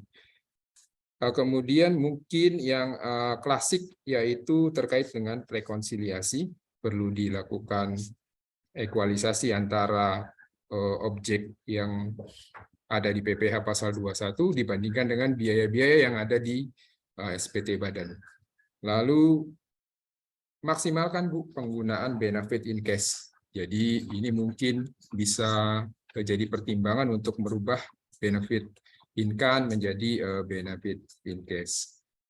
Lalu tips yang berikutnya mungkin di-review lagi laporan keuangan yang tahun 2022, karena yang terkait dengan tadi kewajiban apakah perlu dipotong di Desember 2022, karena nanti akan berimplikasi ke SPT orang pribadi. Itu saja Bapak Ibu kesimpulan dan tips yang dapat kami sampaikan. Kami berharap Bapak Ibu tetap mengupdate dan mengikuti aturan pelaksana, karena di tahun ini PMK-nya akan banyak yang keluar, jadi mohon dikunjungi juga website kami. Lalu kami juga memiliki akun media sosial, karena di situ banyak nanti informasi-informasi tidak hanya terkait dengan perpajakan, tapi ada terkait dengan aspek lainnya, misalnya audit, corporate governance, dan lain-lain. Terima kasih Bapak Ibu atas waktu yang sudah disediakan dan atensinya bertahan sampai dengan akhir acara pre-webinar kami. Sampai jumpa di webinar kami selanjutnya. Kami mohon pamit. Assalamualaikum warahmatullahi wabarakatuh.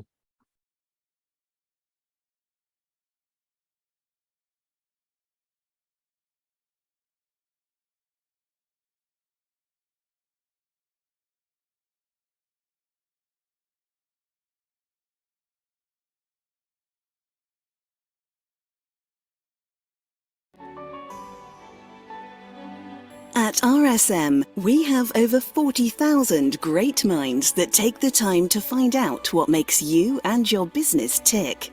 Our audit, tax, and consulting services are designed to help you move forward with confidence, but it's how we do it that sets us apart. RSM's experts take time to understand what matters most to you, which means you receive advice that goes beyond your expectations. What you'll notice is the lengths our people go to understand the hurdles that stand in your way, and then to find innovative ways to help you jump over them. That's the value of RSM. That's the power of being understood.